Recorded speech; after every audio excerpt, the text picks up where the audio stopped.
Now the festival of unleavened bread, called the Passover, was approaching, and the chief priests and the teachers of the law were looking for some way to get rid of Jesus, for they were afraid of the people. Then Satan entered Judas, called Iscariot, one of the 12. And Judas went to the chief priests and the officers of the temple guard and discussed with them how he might betray Jesus. They were delighted and agreed to give him money. He consented and watched for the opportunity to hand Jesus over to them when no crowd was present.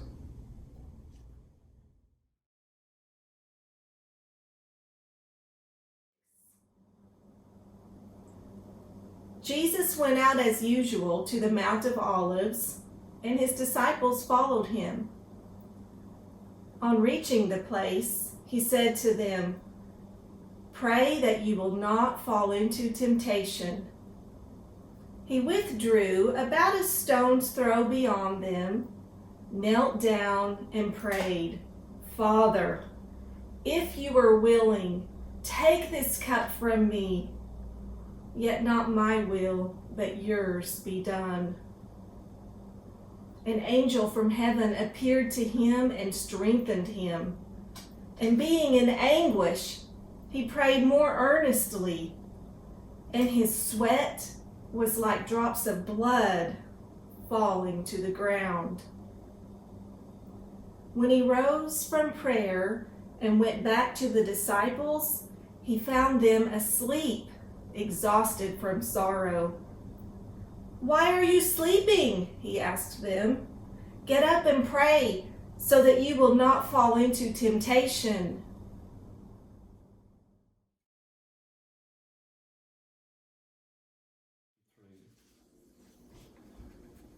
And while he was still speaking, a crowd came up, and the man who was called Judas, one of the 12, was leading them. He approached Jesus to kiss him. But Jesus asked him, "Judas, are you betraying the Son of Man with a kiss?"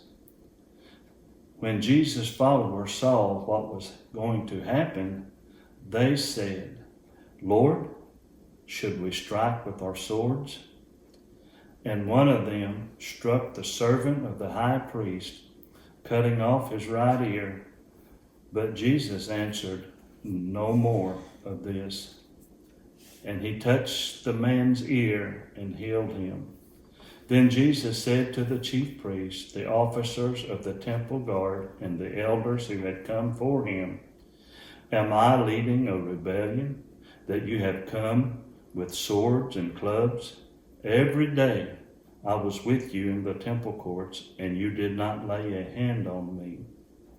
But this is your hour when darkness reigns."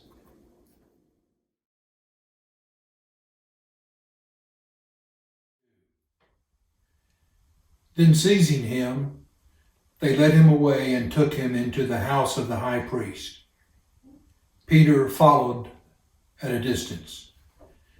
And when some there had kindled a fire in the middle of the courtyard and had sat down together, Peter sat there with them.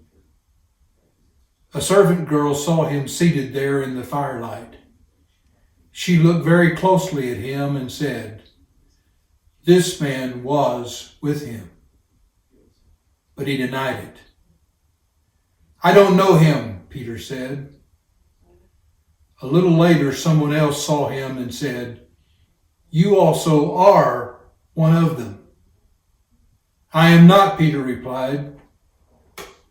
About an hour later, another asserted, "Certainly this fellow was with him, for he is a Galilean." Peter replied, "I don't know what you're talking about." Just as he was speaking, the rooster crowed. The Lord turned and looked straight at Peter. Then Peter remembered the word the Lord had spoken to him when he said, "Before the rooster crows today, you will disown me 3 times." And Peter went outside and wept bitterly. Because we are all betrayers, taking silver and eating body and blood and asking, "Is it I?" And hearing him say, "Yes." It would be simple for us all to rush out and hang ourselves, but if we find grace to cry and wait after the voice of mourning has crowed in our ears clearly enough to break our hearts, he will be there to ask us each again, "Do you love me?"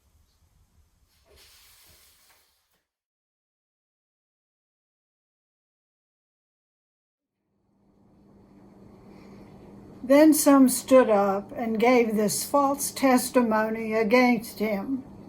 "We heard him say, 'I will destroy this temple made with human hands, and in 3 days will build another, not made with hands.' Yet even then their testimony did not agree. Then the high priest stood up before them and asked Jesus, 'Are you not going to answer? What is this testimony that these men are bringing against you?' But Jesus remained silent and gave no answer. Again, the high priest asked him, 'Are you the Messiah, the Son of the Blessed One?' 'I am,' said Jesus, 'and you will see the Son of Man sitting at the right hand of the Mighty One and coming on the clouds of heaven.' The high priest tore his clothes. 'Why do we need any more witnesses?' he asked. 'You have heard the blasphemy. What do you think?' They all condemned him as worthy of death. Then some began to spit at him. They blindfolded him, struck him with their fists, and said, 'Prophesy!' And the guards took him and beat him.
Meanwhile, Jesus stood before the governor, and the governor asked him, "Are you the king of the Jews?" "You have said so," Jesus replied. When he was accused by the chief priests and the elders, he gave no answer. Then Pilate asked him, "Don't you hear the testimony they are bringing against you?" But Jesus made no reply, not even to a single charge, to the great amazement of the governor. Now it was the governor's custom at the festival to release a prisoner chosen by the crowd. At that time, they had a well-known prisoner whose name was Jesus Barabbas. So when the crowd had gathered, Pilate asked him, "Which one do you want me to release to you, Jesus Barabbas or Jesus who is called the Messiah?" For he knew it was out of self-interest that they had handed Jesus over to him. Matthew 27:21 through 26. "Which of the two do you want me to release to you?" asked the governor. "Barabbas?" They answered, "What shall I do then with Jesus, who is called the Messiah?" Pilate asked. They all answered, "Crucify him." "Why? What crime has he committed?" asked Pilate. But they shouted all the louder, "Crucify him." When Pilate saw that he was getting nowhere, but that instead an uproar was starting, he took water and washed his hands in front of the crowd. "I am innocent of this man's blood," he said. "It is your responsibility." All the people answered, "His blood is on us and on our children." Then he released Barabbas to them, but he had Jesus flogged and handed him over to be crucified.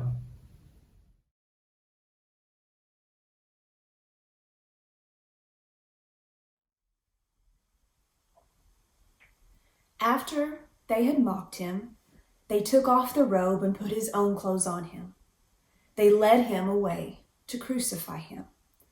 As they were going out, they met a man from Cyrene named Simon, and they forced him to carry the cross. They came to a place called Golgotha, which means the place of the skull. There they offered Jesus wine to drink mixed with gall, but after tasting it, he refused to drink it. When they had crucified him, they divided up his clothes by casting lots, and sitting down, they kept watch over him there. Above his head, they placed the written charge against him: "This is Jesus, the King of the Jews." 2 rebels were crucified with him, one on his right and one on his left. Those who passed by hurled insults at him, shaking their heads and saying, "You who are going to destroy the temple and build it in 3 days, save yourself. Come down from the cross if you are the Son of God." In the same way, the chief priests, the teachers of the law, and the elders mocked him. "He saved others," they said, "but he can't save himself. He's the King of Israel. Let him come down now from the cross, and we will believe in him. He trusts in God. Let God rescue him now if he wants him, for he said, 'I am the Son of God.'" In the same way, the rebels who were crucified with him also heaped insults on him.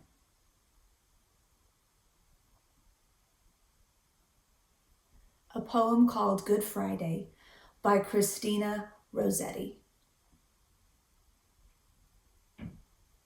Am I a stone and not a sheep, that I can stand, O Christ, beneath thy cross, to number drop by drop thy blood's slow loss, and yet not weep? Not so those women loved, who with exceeding grief lamented thee. Not so fallen Peter weeping bitterly. Not so the thief was moved. Not so the sun and moon, which hid their faces in a starless sky, a horror of great darkness at broad noon. I, only I, yet give not o'er, but seek thy sheep, true shepherd of the flock. Greater than Moses, turn and look once more, and smite a rock.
Near the cross of Jesus stood his mother's sister, Mary the wife of Clopas, and Mary Magdalene.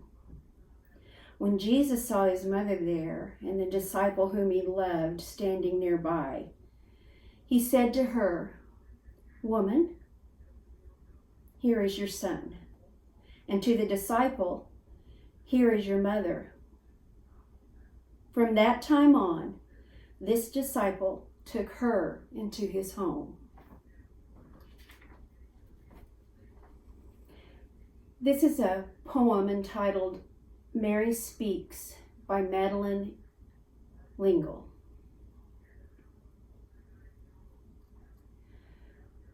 The images in my head, oh, you who bear the pain of the whole earth, I bore you.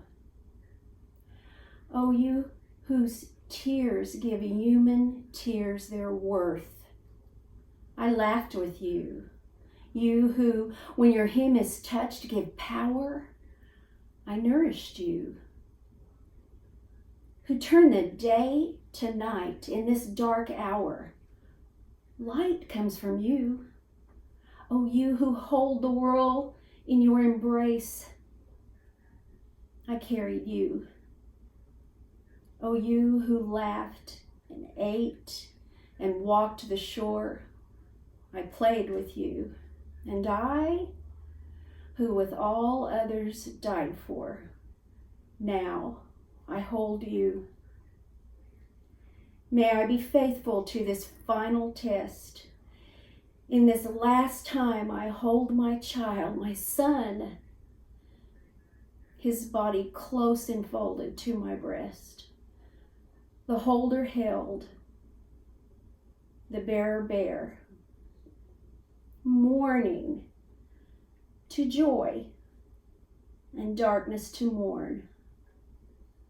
Open my arms, your work is done.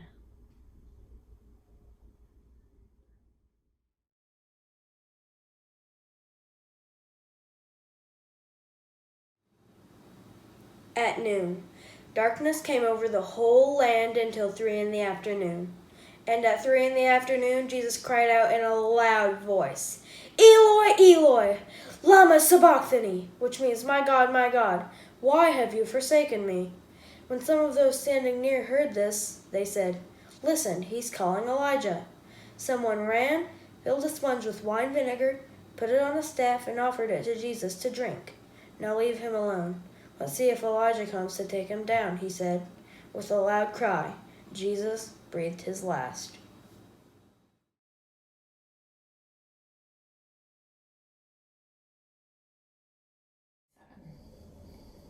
It was preparation day, that is, the day before the Sabbath.